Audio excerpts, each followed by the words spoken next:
네, 강프로입니다. 자, 금양 보겠습니다. 금양 오늘 4% 올랐습니다. 자, 근데 여기서 중요한 점 한 가지 먼저 이야기할게요. 저가 이탈을 하는지 안 하는지가 중요하다. 여기서 뭐 수급 가지고 이야기하시는 분들이 있을 것 같아요. 근데 금양은 애초에 세력주입니다. 그리고 여기 보면 외국인들의 매수가 2천억 잡혀 있잖아요. 이게 특별히 모여 있는 그런 구간이 있을 겁니다. 그리고 뭐 특정일에서 뭐 굉장히 큰 폭으로 들어온 그런 상황이 있을 거예요. 여기 11월 30일 뭐 요 날이네요. 뭐 요 날도 그렇고 쭉 올려보면 뭐 200억씩 이렇게 들어온 부분이 있을 텐데, 특별하게 들어온 부분은 뭔가 그 수급상의 이슈가 있어서 그런 거지 이거를 잘못 이해하면 안 돼요. 보세요. 4월 3일 날 2,400억이 들어왔죠. 이런 부분이 발생을 한 거예요. 그러니까 이런 부분에 대한 내용을 가지고 뭔가 뭐 수급상 뭐 되게 개선되어 있다, 이걸 믿지 말라는 거예요. 이 수급을 보면은 우리가 잘못 생각할 수밖에 없어요. 그러니까 이 지분을 옮겨가는 뭐 과정에서 뭐 손바뀜이나 그런 부분에 대한 내용, 그리고 우리가 흔히 얘기하는 검은머리 외국인, 이런 부분이 발생한 거지, 여기서 뭐 수급이 전환됐으니까 올라갑니다, 그런 생각은 절대 하시면 안 됩니다. 기본적으로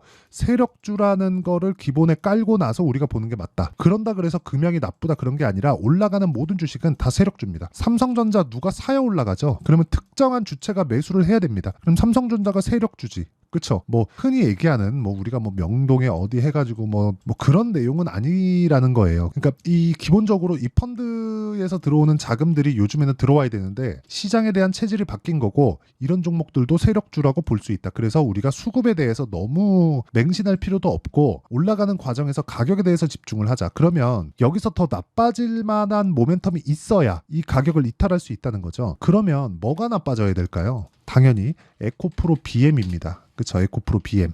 에코프로 BM이 여기서 아예 그냥 작살이 나야 돼요. 자, 개인적으로 제가 한 가지 이야기를 딱 덧붙여서 말씀드리자면, 밸류어 프로그램에 대한 내용이 어저께 확정돼서 발표가 나왔죠. 뭐 그냥 여러 가지 이야기를 쭉 했는데 사실상 전부 다 개소리였고요. 그냥 거의 뭐 자발적인 내용에 맡긴다 이딴 소리 하더라고요. 그러면 이제 6월달 되니까 뭐 공매도 어쩌고 저쩌고 그런 내용들도 나오던데, 이렇게 한번 볼게요. 작년 11월달에 공매도 금지한다는 내용이 발표가 됐고 금양의 주가도 큰 폭으로 상승을 했었던 그런 부분이 있습니다. 이쪽 구간이죠. 근데 이게 농간에 지나지 않는다. 자, 보세요. 4월달에 총선이 있었다는 건 다들 알 겁니다. 그리고 4월달에 총선이 지나고 나서 보니까 11월달에 있었던 뭐 그동안 제가 이런 얘기들을 얼핏 드리기는 했었어요. 작년 11월달부터 진행됐었던 모든 내용이 총선을 겨냥해서 나왔었던 그런 내용이다. 1월달에 밸류어 프로그램까지도. 그렇죠? 근데 기본적으로 우리가 이걸 생각해 보자고요. 그렇다고 하더라도 더 이상 나빠질 수 있는 부분이 있을까? 자, 고가 따져봅니다. 여기 고가 따져보면 20만 원부터 쭉 내려왔죠. 그렇죠? 20만 원부터 쭉 내려와서 지금 9만 원대까지 내려왔습니다. 그러면 한 50% 정도 빠졌죠. 그러면 에코프로 어떨까요? 쭉 빠졌어요. 그럼 몇 프로요? 이게 한 60%, 70% 빠졌습니다. 그러니까 고가에 받았었던, 내가 비싸게 거래됐었던 부분이 다 박살이 난 거예요. 그런데 만약에 2차 전지에 대한 뭐 수요 자체, 뭐 이런 얘기는 자주 드렸는데, 수요 자체가 완전히 박살나기 위한 조건이 지금은 이제는 더 이상 만들어지지 않는다.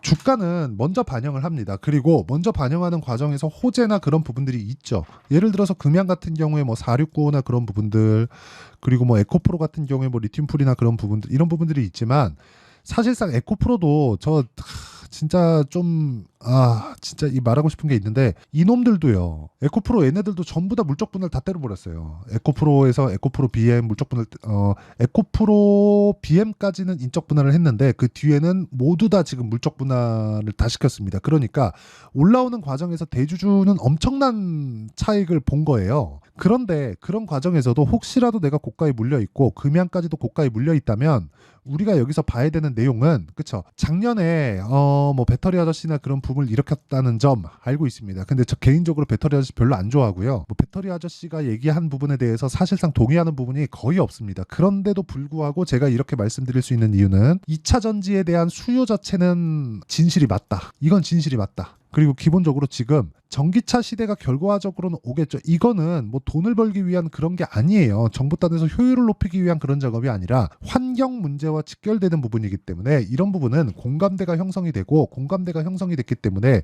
정부 단에서 내용을 진행할 수 있는 거고, 그게 한국 시장만의 문제가 아니라 전체적인 산업군의 변화를 이뤄낼 수 있었다는 겁니다. 테슬라 사실 되게 불편한데 그거 왜 써요? 그렇죠? 환경적인 문제가 없었다면 이렇게 붐을 일으킬 수가 없어요. 그리고 이런 부분에서 하나를 덧붙인 게 뭐예요? 뭐 자율주행이나 그런 부분이다. 아무래도 대용량 배터리가 들어가면 들어갈수록 전자기기에 대한 사용 그 범위가 넓어질 수밖에 없고 활용도도 더 늘어날 수밖에 없기 때문입니다. 그래서 나온 게 4695 배터리나 그런 부분인데 이 4695 배터리에 대한 기술력이나 그런 부분을 따지기 전에 우리가 이걸 생각해 보자고요. 더 이상 나빠질 수 있는 부분이 있는가? 고가에서 60% 70%씩 빠져 있는 지금 주가에서 더 나빠지려면 적자 규모가 아니라 회사가 망해야 됩니다. 그냥 2차 전지 시장 자체가 없어져야 되는데 그런 부분 발생할까요? 그건 아니다. 그건 아니에요. 그렇죠? 자, 테슬라의 움직임을 한번 보자고요. 테슬라 주가 엄청 많이 빠진 거 다들 아실 겁니다.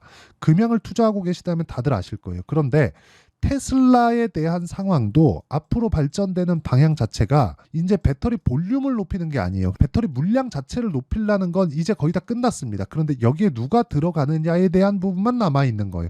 양극재 누가 공급할 거야? 이런 부분만 남아있는 거예요. 그러니까 이쪽에 들어가 있는 경쟁이 붙는 건 너무 당연해졌다. 근데 그 경쟁에 대한 부분도 거의 다 끝났지만 앞으로 뭐 자율주행이나 뭐 공유할 수 있는 그런 일종의 뭐 플랫폼이나 이런 부분들이 발전을 하겠지만 이런 부분에서도 배터리는 계속해서 사용할 수밖에 없다. 자, 그러니까 우리가 이걸 이렇게 생각해 보자고요.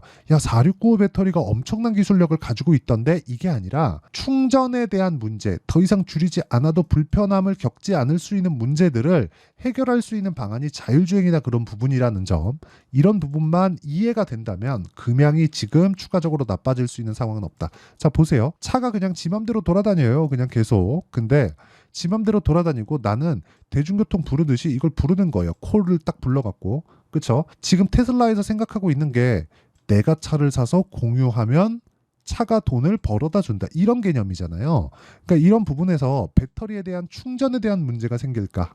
아니, 그런 건 전혀 없다는 거죠. 그냥 출고되어 있는 차가 그냥 계속해서 돌아다니는 거니까. 뭔가 조금 전환해야 될, 그 생각에 전환해야 될 그럴 부분이 있다. 그리고 무엇보다 지금은 전방산업단, 지금 실제 배터리에 대한 완제품이 들어가서 차량에 대한 판매가 되는 그런 부분들, 현대기아차에 대한 주가가 지금 밸류업에 대한 실망 매물 때문에 조금 오늘은 좀 빠졌는데, 이런 현대차, 기아차에서 판매량을 보면 친환경차 판매량이 엄청나게 늘어나고 있습니다. 그러니까 전방산업단에서의 전환점이 나오고 있는 이런 상황에서는 이제 더 이상, 그쵸, 주가가 지금까지도 막 15만 원, 20만 원 이렇게 가 있고 에코프로 BM이 뭐 한 40만 원, 50만 원, 60만 원 이렇게 가 있으면 모를까, 지금 가격에서는 전혀 피해야 될 필요가 없다. 그리고 이런 구간에서 우리가 타점을 잡고 타점을 이해하는 부분이 정말 중요하다. 그거 말고는 정말 중요한 부분이 없습니다. 지금은. 그쵸?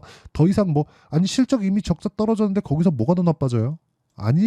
아니라는 거예요. 그렇죠? 그래서 타점에 대한 이해를 하고 내가 효율을 높이는 매매를 하자. 이게 중요하다는 거예요. 어떤 기술력, 뭐 세력들 이런 거 이제는 그만 보자. 자, 이런 쪽으로 내가 막 집중하지 말고 정말 딱 해가지고 타점 잘 잡고 언제 매수해서 언제 팔고 딱, 그래서 딱 그 기간만큼만 보유하는 과정에서 내가 이런 종목군들이 계속 생긴단 말이에요.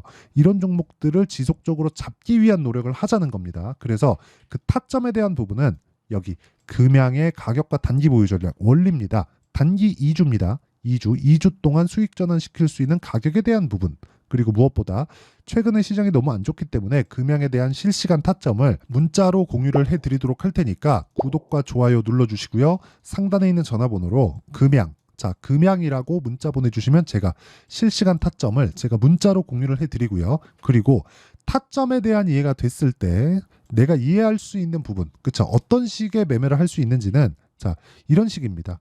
선익 시스템 보세요. 올라가는 구간에서 계속해서 매수를 하고 뭐 상한가 이런 식으로 내용 진행이 되고요. 이런 부분을 제가 여기 실시간 타점입니다. 이거는 장중의 움직임을 보고, 그쵸, 계속해서 추적을 하고, 그리고 장 시작 전에 공유가 되어야 되는 부분이기 때문에 제가 실시간으로 공개를 할 수밖에 없는 점 양해 부탁드리고요. 이런 부분을 소통방에서 진행하고 있다. 자, 보세요. 4월 26일 시장가 매수 선익 시스템 지난주입니다. 완성된 매매를 보여드리는 거예요.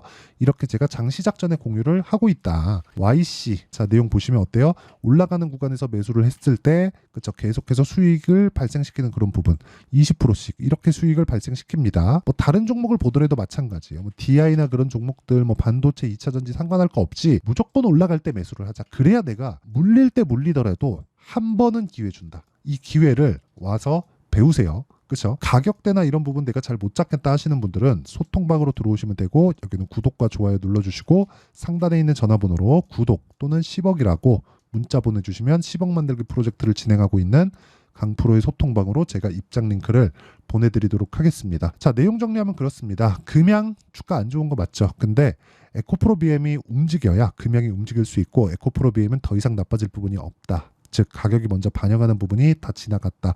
이런 구간에서 우리가 반등을 확인하고, 그리고 거기서 꾸준하게 매수를 하고 타점을 잡고 그 단기 기간에, 그쵸, 단기 기간에 내가 수익 날 수 있는 상황을 만들어 가자. 이게 핵심이에요. 그리고 무언가 뭐 충전에 대한 부분, 전기차 시대가 진짜 올까 이렇게 불편한데, 이런 부분에 대한 내용은 이제는 조금 접어도 될 만한 게, 테슬라의 발전 속도가 우리가 생각하는 것보다 훨씬 더 빠를 수 있고요. 그런 부분을 우리가 이해하려면, 그쵸, 가격에 대한 것부터 이해를 하고 나서 그 뒤에 내용을 보자. 돈을 벌면 다 뒤에는 됩니다. 그쵸? 자, 그래서 지금 중요한 건 타점을 어떻게 잡고, 그리고 그 타점에 대해서 이해를 했을 때, 물론 그 타점에 대한 부분, 실시간 타점은 제가 여기 소통방에서 공유를 하고 있으니까 상단에 있는 전화번호로 구독과 좋아요 눌러주시고요. 어떻게 이해를 하고, 어떻게 분류를 하고, 그리고 어느 정도의 성과가 나올지는 제가 다 이해를 시켜드리도록 할 테니까 영상 끝까지 시청하시고요. 모든 분들이 성공 투자하셨으면 좋겠습니다. 그리고 그냥 확인하고 매수해야 될 때가 됐고요. 다음 주에는 아마 타점이 한번 나오지 않을까 이렇게 판단을 합니다. 와서 타점 받아가고 모든 분들이 정말 성공 투자를 하셨으면 참 좋겠습니다. 자, 24년도가 돼도 여전히 시장은 녹록지 못합니다. 이런 상황이 벌어지는 건 어쩔 수 없습니다. 이런 상황에서도 수익이 나는 종목들의 구조는 변하지 않습니다. 즉 대시세 종목에 대한 구조는 변하지 않는다는 거고, 실제 제가 소통방에서 지속적으로 이야기를 드리고 있는 내용도 대시세 종목이나 시장 주도주를 공략하는 건 철저하게 가격 분석을 하라고 이야기를 드리고, 가격 분석 이후에는 이슈에 대한 파악, 그리고 이슈를 파악하고 나서는 다시 내가 얼마에 매수할지 그 타점에 대한 부분을 지속적으로 언급을 하고 있습니다. 자, 근데 생각해 보세요. 1월 달에 시장이 굉장히 어려웠습니다. 어려운 상황에서의 어떤 종목들이 강했냐 보면 반도체와 그리고 바이오입니다. 자, 실제 여기 보면요. HLB에 제가 실제 매매한 내용을 띄워놓고 보여드리고 있는데, 1월 22일부터 매매를 시작해서 4일 동안 31%의 수익 마감이 됐고요. 그리고 여전히 신고가 종목입니다. 자, 그리고 그 다음 어보브 반도체, 이름을 보시다시피 반도체 종목이죠. 그리고 AI 반도체는 지속적으로 강세를 보이고 있습니다. 이 종목도 신고가를 먼저 달성한 이후에 제가 21%의 단기간에 21%의 큰 수익을 내고 마감이 됐습니다. 다시 재공략을 준비하고 있고, 이런 부분은 소통방에서 다 공유를 해드립니다. 자, 그리고 그 다음 코세스. 자, 코세스 같은 종목도 당연히 그쵸, 신고가 종목이고요. 그리고 반도체 종목입니다. 이 종목도 영업일 기준에서 이틀 동안 대략 한 15%의 수익 마감이 됐습니다. 내용을 한번 보시면 어떻습니까? HLB를 포함해서 뭐 30%, 20%, 뭐 15% 이런 식의 수익이 지속적으로 발생하고 있는데, 이 세 종목 모두 다 신고가 종목이고 1월 달에 시장이 약세를 보이고 있는 구간에서도 강했었던 그런 종목입니다. 특징점이 하나 있는데, 그 이슈에 앞서서 가격이 먼저 반영했다는 거죠. 자, 근데 그게 기업 밸류업 프로그램이라고 하죠. 그 종목들도 마찬가지입니다. 오늘은 그 부분에 대해서 이야기를 드릴 텐데, 그렇게 제가 가격을 먼저 보고 이슈에 대해서 파악하는 이유는 결과적으로는 큰 시세를 먹기 위한 사전 준비 작업입니다. 실제로 큰 시세를 먹기 위해서 사전 준비 작업을 했을 때 여기 레인보우 로보틱스 127%, 그리고 ISC 98%, 그리고 한미반도체 97%의 큰 수익을 내는 상황을 만들 수 있습니다. 어떤 식으로 소통방에서 진행됐는지, 그쵸, 그 상황을 제가 이야기를 드린 건데, 이런 상황도요 당연히 신고가를 공략했을 때 가능한 겁니다. 자, 그러면 이번에도 마찬가지입니다. 그쵸, 정부 주도의 코리아 디스카운트 해소 방안이 2월 달에 발표를 하고요. 그리고 2월 달에 발표된 내용을 토대로 주가가 움직이는 게 아니라 이미 움직인 내용이 있죠. 실제 이 내용은 크게 중요한 게 아니라는 겁니다. 실제 움직인 내용을 보면, 자, 기아차입니다. 실제로 12월 달에 신고가를 만들어 놓고 정부에서 입김을 불어 넣으니까 순식간에 기아차를 포함해서 현대차 같은 거대 기업들의 주가가 2주도 채 되지 않아서 40% 정도의 큰 시세를 냅니다. 자, 그러면 우리는 어떤 종목을 봐야 될까요? 이슈를 파악해야 되는 것도 맞지만 철저하게 가격에 맞춰서 매매를 해야 되는 게 당연히 중요합니다. 정부가 주도하는 정책 방향이 있겠죠. 그 방향에 맞춰서 우리가 종목을 찾을 필요가 있다. 자, 그러면 답이 나왔습니다. 정부가 주도하는 방향에 맞춰서 제2의 기아차를 찾는 게 지금은 중요하다. 근데 정부 정책의 방향에 맞게 가자. 그랬을 때 앞서서 제가 보여드렸었던 내용인 여기 레인보우 로보틱스 127% 그리고 ISC 98% 그리고 한미반도체 97%와 같은 수익을 낼 수 있습니다. 물론 시간에 대한 부분은 최소 2주의 시간이 필요하고요. 그리고 최장 3개월 안에 끝내야 됩니다. 자, 기아차의 시세를 보셨던 것과 같이 2월 달에 정부 정책의 방향이 결정되고요. 바로 3월 달이면 시행입니다. 자, 그러면 우리는 거기에 맞춰서 당연히 종목을 찾아야 되고 제가 제2의 기아차를 찾아놨습니다. 제가 아까 전에 소통방에서 이야기를 드렸었던 내용 다 공개를 해드렸는데 그 내용처럼 종목만 받고 싶다 하시는 분들은요. 상단에 있는 제 전화번호로 대시세, 자, 대시세라고 문자를 보내주시면 정부 정책의 방향에 맞는 종목을 모든 분들에게 무료로 공개를 해드리도록 하겠습니다. 자, 제가 원하는 건 채널 성장이 목적입니다. 자, 그래서 구독과 좋아요 꼭 좀 부탁드리고요. 모든 분들이 정부 정책에 맞는 방향으로 매매를 이어가서 큰 수익 보셨으면 좋겠습니다.